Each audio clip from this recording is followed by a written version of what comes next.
With that, good evening, everybody. This is video number 2 for the night. Once again, this is the Reverend. The Theme here. And Gray Mouse 1.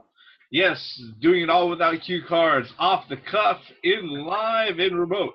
All right. We ended up the last video talking about Legend of Zelda, how it had celebrated its 30th anniversary earlier this week. Just like The Legend of Zelda, there was another Nintendo franchise that celebrated its anniversary. The Pokemon games celebrated their 20th anniversary. Pocket Monsters. Yes, indeed. Made by, developed by Game Freak. All right. In fact, let's see here. Somewhere around here. Ha! Oh my goodness. Original yellow and blue. I like it. Yeah.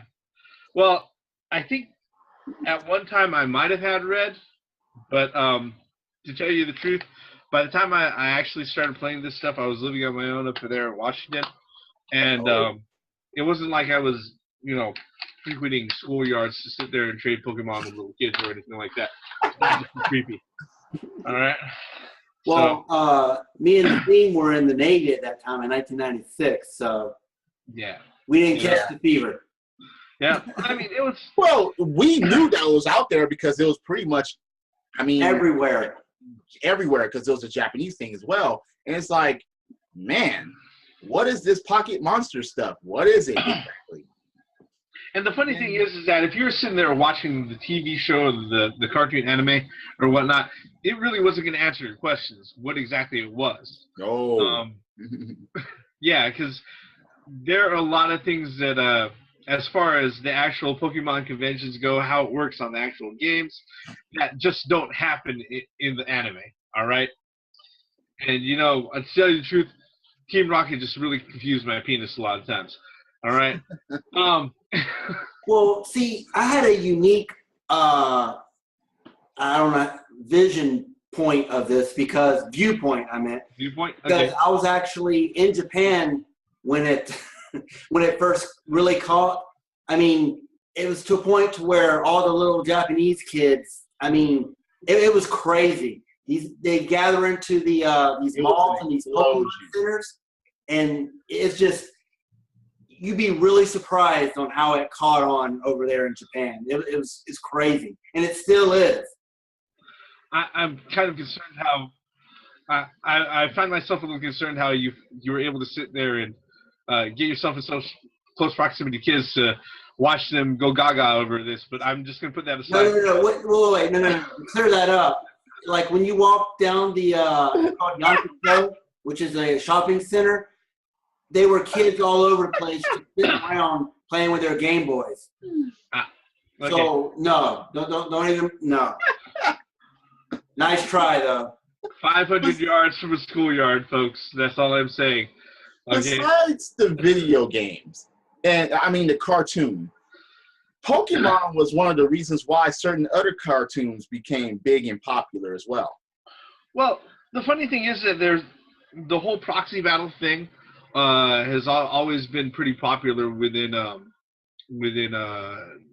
Japanese anime and manga, right? Yeah. But from Pokemon, directly because it was so viable, you had other things that came along, like Digimon, of course. The Metabot series, all right? Every freaking multiplayer Game Boy game, Game Boy Advance game, going forward, had to have some sort of color counterpart. Yeah. I mean, it even continues even now. What was it? Fire Emblem just came out with a new game, and it's got 2 different versions. Yeah. And that didn't happen by accident. Well, with Pokemon, what made it popular was because it's so easy to play. I mean, I've played all 3 of them, the original, the yellow, blue, and red. Was the scissor rock paper mechanic that it had. Electricity beat water, whatever. So it was a very easy concept to grasp onto, and that's why it was just so popular. I mean, it caught like wildfire. I was really shocked, actually. Yeah. What's funny is that I was working at Nintendo at the time, like between actually around 1998. And this was probably at the height of.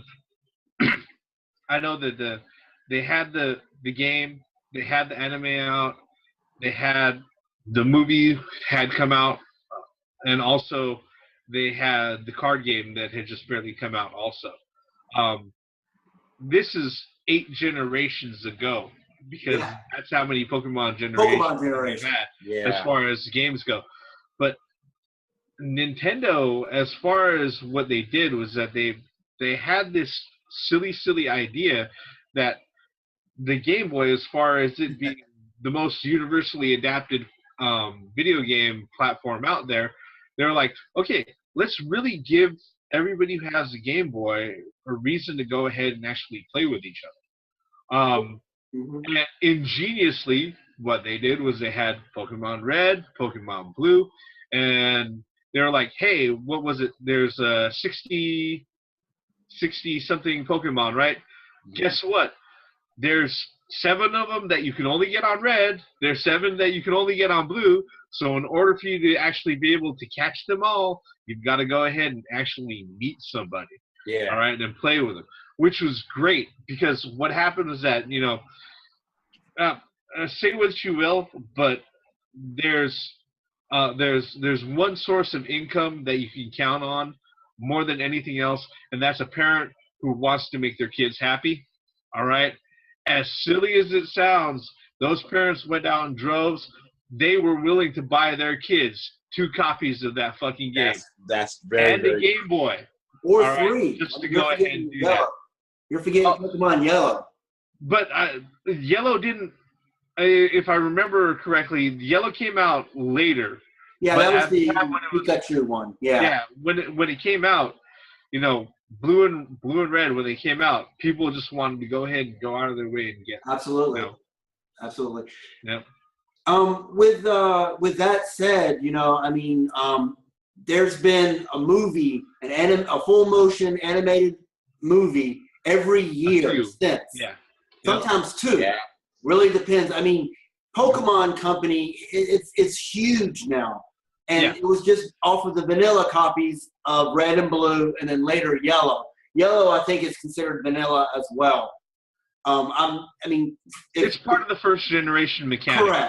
Correct.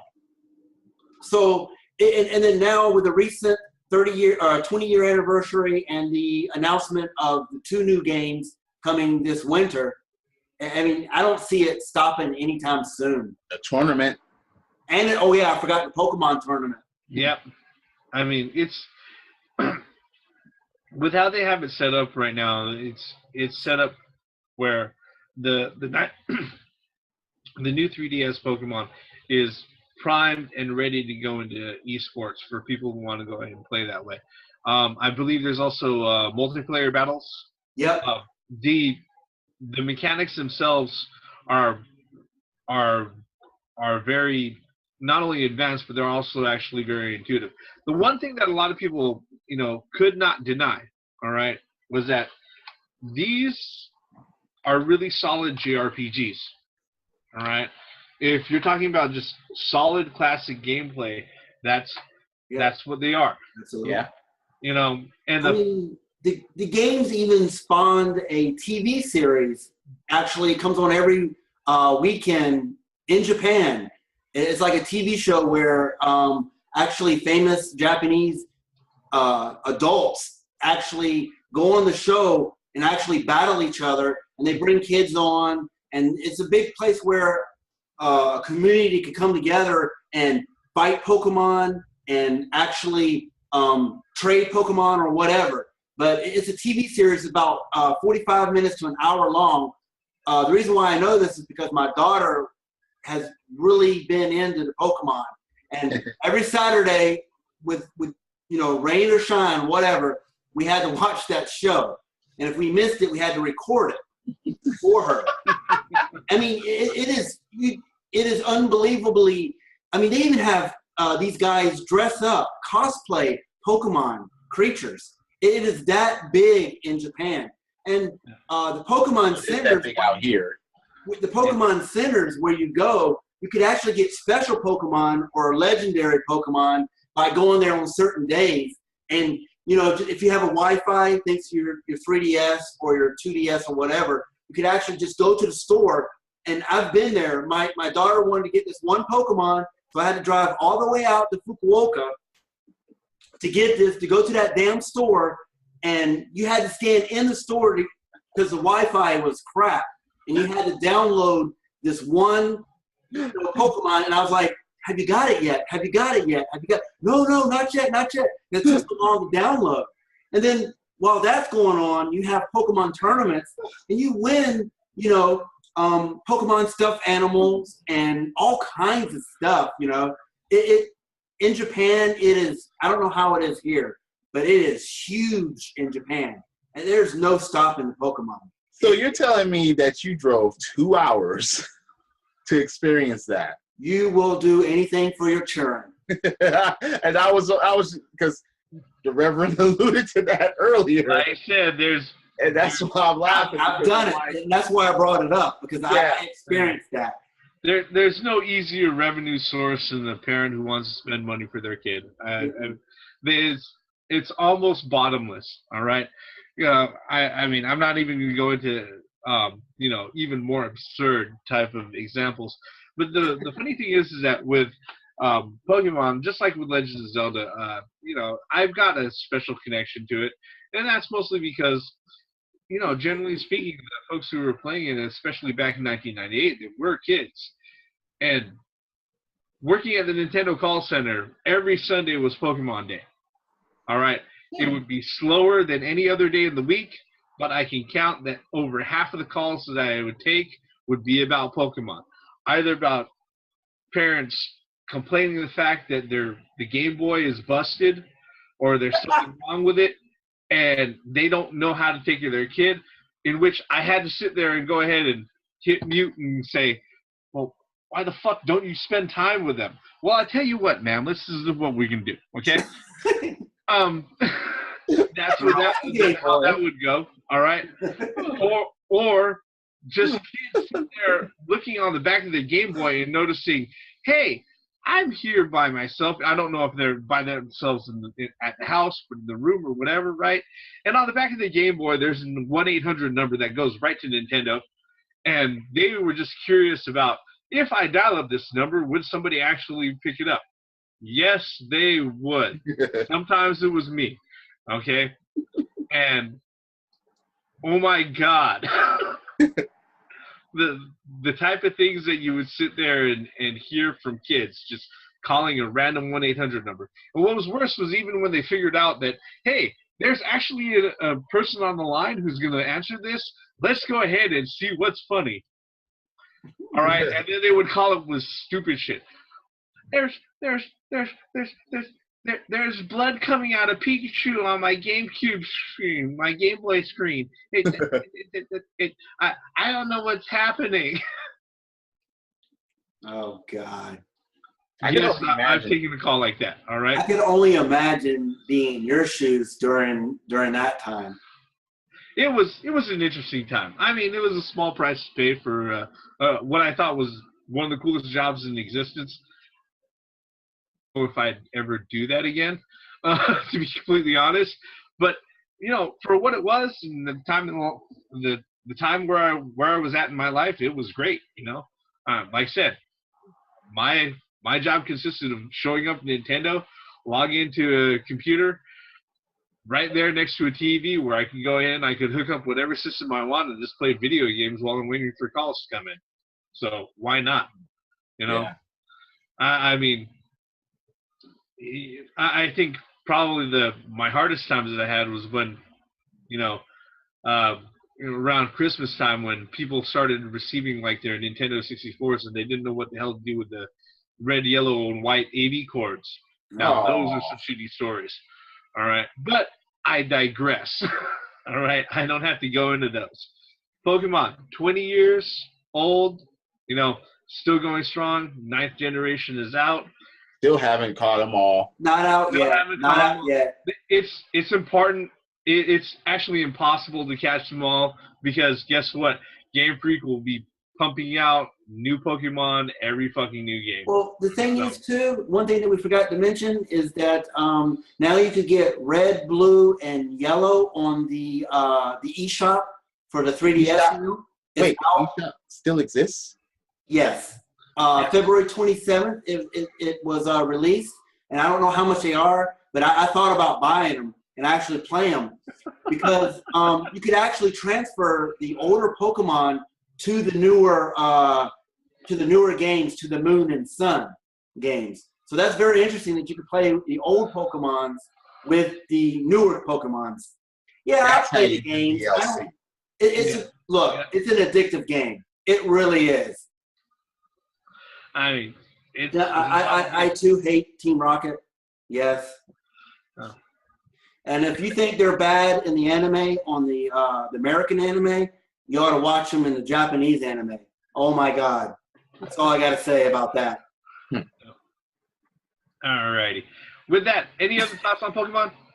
Congratulations, 20 years going strong. 20 years. More. No, next year, Pikachu will be able to drink. That's all I got to say. 21. Right. All the Pokemon can drink now. Go out and take that yellow rat out to the bar, okay? Let them get blitz. All right. Now, now on to other things. Other like Gray Mouse had said, there are collections that are online that are available for purchase.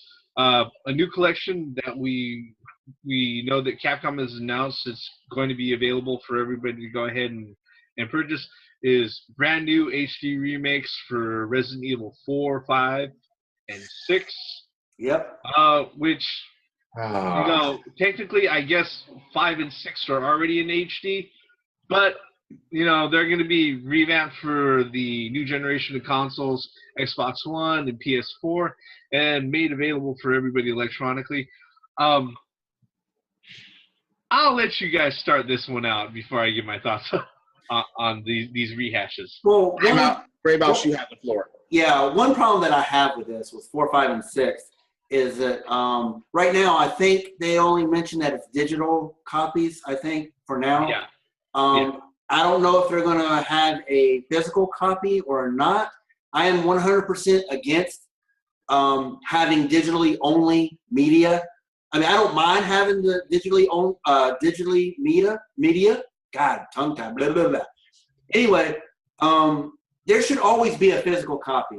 That's just the collector in me. I believe that everything should have a physical copy because I like to put things on my shelf, as you can see behind me over here. Yeah. But other than that, I didn't really enjoy 4, 5, and 6 as much. I don't know. It's a love-hate with Resident Evil with me. Anyway. Well, the funny thing about the remakes that I have is that when it comes out in collections like this, I don't mind digital only. For the folks who care to collect, they already have the physical. Yeah, go get the originals. Media, all right, go ahead and get a hold of the originals. Oh, you don't have your PS3 or Xbox 360 anymore? That's your fault. True. All right. I agree with that. Look, you know, that's just how that is. There's lots of physical media around, but for the collections they have available electronically, I think they're great as long as they don't sit there and, you know, make you pay through the nose. For instance, on PlayStation 3, they have the God of War collection, not only the 1 and 2 off of the PS2, but also Chains of Olympus and Ghosts of Sparta. From the PSP version. Yeah. Which they have it redone so that you actually have the second analog stick, which makes a huge difference in that game. All right. The collections came out and they were like $25 a pop for 2 really solid games for each set of discs. I had no issue with that. Reason being is that, guess what? I still have my old media. There's no problem there. But for somebody who doesn't want to go out of their way to hook up their switch out consoles all the time or juggle discs around, digital is fine in that instance. All right. Now, if it's something else where it was like, oh yeah, we're going to go ahead and we're going to do 4, 5, and 6, and then we're going to add on new content, like new areas for each one, and it's going to be digital only. Yeah, maybe that would bother me as far as there not being a physical set of media for that. Yeah, because you felt like you don't have the whole game. Yeah, otherwise, if it's just a redo or remake of not a remake, but an HD upgrade to stuff that I already have, I don't mind digital. Reason being is that digital will go on sale, and it doesn't take up shelf space. And if you've ever been to my house, I need more shelf space. Well, the one problem I have is that I'm seeing a trend in this generation, the 8th generation. I'm tired of the remakes, or not the remakes, the HD versions, and it's getting old to me, And so when I heard that 4, 5, and 6 is being re-released again, I'm like, I already have the original copy, so why would I want to spend another $20 a piece for 4, 5, and 6 when I have the original sitting here on my shelf? I mean, it just, because I think that Capcom can put more, I don't know, effort towards future games than quit trying to rehash the old games. Well, they would do that if they weren't making money off the old games still. Right. Well, I mean, I understand. I understand cause and effect, and I understand that. I do. The general truth of the matter is that corporations like Capcom or Activision, Nintendo, Microsoft, Sony, we've seen them all do it, from the first party publishers all the way to the third. All right, even to the indie developers. Absolutely. Okay? If they can go ahead and rehash a game, put it out, and make a quick buck, they'll do it. The only resources they did was pretty much to the porting and making sure that it was solid. They're going to go ahead and do it. I'm not completely opposed to that, for the fact that if you're going to make it available for me digitally, I kind of appreciate it for the fact that I'm not expecting my hardware to stay functional all the time. Okay? Yeah. Now, if they go out of their way, they do that, and the port sucks, fuck you. Okay? That's all I got to say about that. Fuck you in the ass with hot fire fucking pokers, okay? I mean, I just want to say this too. It's not just Capcom doing this. I don't want to be not trying to fanboy this or anything. I mean, you got Final Fantasy Remake coming out. You got all these Resident Evils coming out. You got the like you said, mentioned earlier, God of Wars, and you got the Rare Replay. You got all these games that are really old, and it seems like it's becoming a more trend this generation than it did in the past.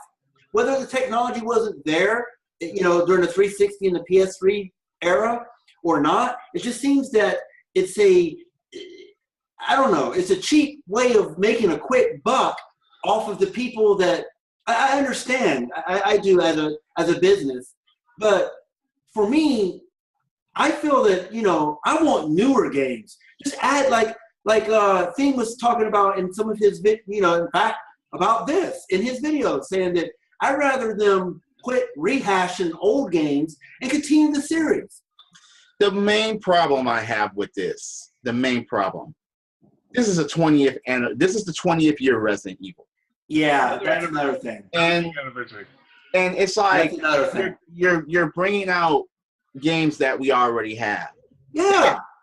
If they would have brought out a sequel along with them, fine. I would totally understand. If they would have had a Resident Evil 7 plus bundled in with all the old titles, that would be absolutely fine. Where's my money? Here's my money. I would have been on board with that, because absolutely. It's like, okay, you're giving us a recap plus a sequel, and it's a big ass. Okay, that would be absolutely fine. But to come out with 4, 5, and 6, only 3 of them, I might add, and it's probably not even the most requested 3. The only reason why Capcom is making a Resident Evil 2 HD remake is because it was being fan made before. Absolutely. Well, one thing too is it's still early. It's February. So I'm thinking by June, this is just my personal opinion, maybe something's going to be announced at E3 this year. I mean, it's got to be. Because I'm on board 100% with you, Theme. I mean, I don't mind them rehashing 4, 5, and 6. Give me a 7. Give me a 7 with this. And you know what? Code Veronica. I can't say that enough. Code Veronica, please. Hello? Code Veronica. Yes. Yeah. Code Veronica. Code Veronica was so overlooked. Oh my God, it was overlooked. What's funny is that Code Veronica was also where the series as a whole took a huge right turn from being survival horror into being an action game. Pretty much, absolutely. Because the moment that you were able, you gained the ability to go ahead and dual wield in that fucking game, it was like, all right, I don't fucking care. All right, send the zombies after me. Absolutely. Sure. I'll dual wield my way through these fuckers. All right. Well, again, Resident Evil is one of those games that actually, was brought to the silver screen as well. I mean, it seems like most of these big franchises end up coming to the silver screen one way or the other. I'd rather not remember. I'm just saying. I understand that. But it wasn't the best, but it sure wasn't the worst. Absolutely it wasn't the worst. And I don't mind looking at Mila Jovovich. I'm just saying. I just remember her from Married with Children. Yeah. I mean, the first movie wasn't so bad. I mean, it was more acceptable than as it continued to go on and on and on. It got further and further. You are aware that those are technically chick flicks? I know.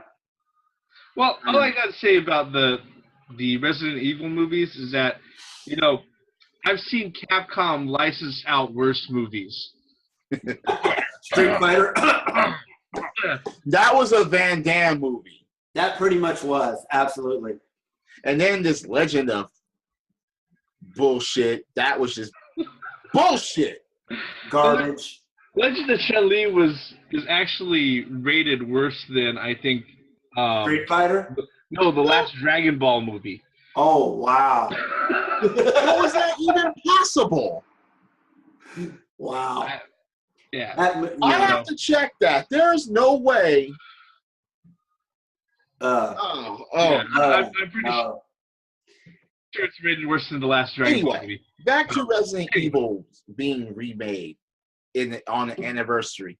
Like I say, I would have understood a Resident Evil 7 coming out with it, or at least hype this up and then announce a 7 and have it. Okay, that's fine. And to bundle all that together would have been the business. That would have made money. That would have. But a lot of people aren't too happy about the ones that are being remade, and it's like, okay, we already have these already. What graphical improvements? What parts of the story? Is there going to be extra story? Is there going to be extra gameplay? Is it just going to be enhanced graphics and that's it? Are you going to change the music around? Are you going to?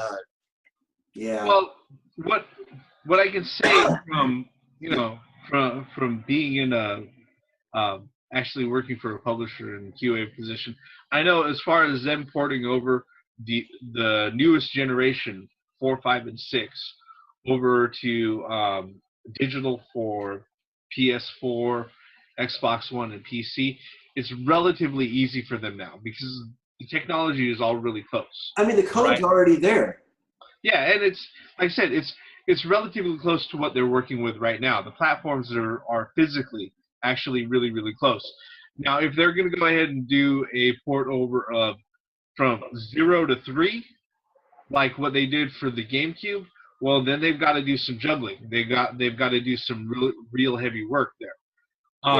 Not saying it's impossible, but there's a reason why it's handling that way.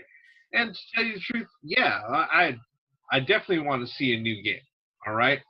No, the Resident Evil series hasn't gotten as ridiculous as Final Fantasy as far as numbered versions or the amount of sequels it has. You're gonna sit there. We're gonna go ahead and we're gonna see it go all the way up in number until we start calling it Retirement Evil. Yeah. Right? So, but Isn't it Resident Evil 4 a fan favorite? I mean, that's one of the best out of the three. Because I mean, I've been hearing a lot of good things about 4. Well, Resident Evil 4 is when they changed the perspective, and they also changed the control scheme around, where it's a lot more similar, and it's basically the direct ancestor to 5 and 6. All right, and unfortunately, I know you don't have a Wii yourself, Grey Mouse. I know the theme has one. Actually, play Resident Evil 4 on the Wii. It's actually a really good experience. Because since everything is first-person shooter, you can first-person shooting or third-person shooting, but you can use the pointer on the Wii. Instead of having to change equipment for the knife, it's bound to a quick motion. It's actually possible to go ahead and kneecap an enemy, walk up to him, just stab him in the neck while they're kneecapped, and it's possible to do that and actually react pretty well on that game. Control scheme. I have to agree with the theme. It needs to go back to its roots, go back to survival horror. Yeah. I really believe it's gone too far into the action-adventure type genre. Well, the thing about it is, I understand pushing the envelope, but never forget what made it so great in the first place. Yeah, absolutely. And their enemies, as far as like the boss monsters, keep on getting bigger and bigger. By the time we hit like Resident Evil 12, we're gonna have Chris in a bionic suit, and he's gonna be basically fighting off the zombified version of Godzilla. I'm predicting it now. So that's the way that Capcom's gonna bring Bionic Commando back. Oh my God! Yeah, well, this time, it'll be Jill in the arm instead of Chris's dead wife. All right. Master of unlocking.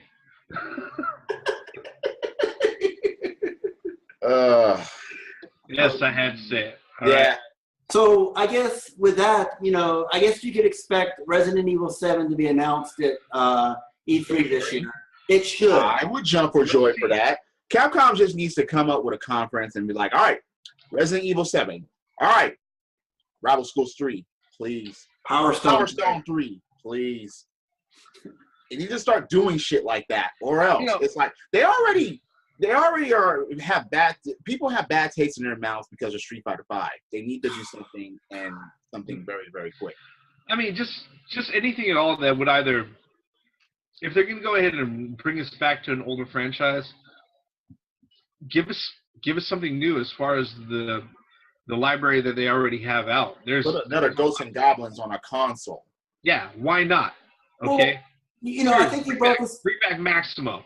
I think you brought this up before. Dean. How much of the envelope's left to push? I mean, have we reached the pinnacle to where? Not necessarily, but here's the problem with that. A lot of people don't want to try new things. And a lot of people will have a lot of assumptions that something is just going to suck just by looking at it. Yeah. Or that it doesn't have your typical type of star. And I think one too is they're afraid. I mean, we've seen Capcom bend to the social justice warriors with Rainbow Mika. Oh yeah, you not just Capcom, but you make an excellent. Not just Capcom. I'm not just blaming Capcom. I know. But you make an excellent point there as far as the social justice. So that's really going to fuck around with. So pushing the envelope on certain areas is out of the question. Absolutely. Well, the one thing that we also have to realize too, as far as publishers as a whole, it's not just Capcom. It's this encompasses all publishers. The thing about video games, the problem that we're running into now, and this is a much bigger discussion for the amount of time that we have left, is that it's a creative process and it's run by bean counters. Absolutely. Okay? Yeah. Basically, you have something that is possible of creating works of art. You have a platform that you can sit there and create art on. The imagination is just endless. Well, see, a lot of people don't understand that gaming industry and gaming in general, that's art. Yeah, well, the thing You're not going to consider Michelangelo's art, right? You're not going to say, the imagination is endless. The worst part about it is that it's not just the consumers who think that's way. It's Absolutely. the people who sit there and shell out the money for those games to be made. Absolutely. And the only thing that they're looking at is the bottom line. Absolutely. When you're looking at the bottom line, it doesn't matter if something's going to be good or not. What they're looking at is it gonna make profit? You know, and that's what it is. It's all about those dollar signs. Will it make make money on this particular franchise? And just the social justice warriors, I think, is really destroying creativity. I mean, that's what they want. The funniest thing about them is that they don't even actually play fucking video games. Yeah, that's the worst. That's just the thing about it too. So any gaming developer or publisher should not listen to them anyway. Those motherfuckers are not the ones playing the games. But look, if publishers weren't so concerned about the bottom line, they would listen to them anyways. I mean, what's so concerning too is that, like you mentioned in the previous video, our other video this afternoon was Fates, Fire Emblem Fates. You got Conquest and Birthright. And I think in Conquest you could actually have a homosexual relationship in it, but I have yet to see any social justice warriors complain about that. That's because you want to know why? Because there are heterosexual men that are attracted to women. That's what they're against. Oh, I know. I know. We've gone way off the topic. So Resident Evil 4, 5, and 6, yay or nay for me. It deserves the right to exist. So be it. People are going to buy them. I just hope that they're great. Bring out a Resident Evil 7 and make that shit great. That's all I got to say about it. Yes. Right. Reverend? If they, let it run as far as it can run, but you know what? Don't let it run into the realm of being called retirement evil. Or being because stupid. That's what people really stupid. Absolutely. Right. All right. With that, this is Reverend. This is the theme here. And this is Gray Mouse 1. Cool. Hit subscribe. Close out, team. Credits.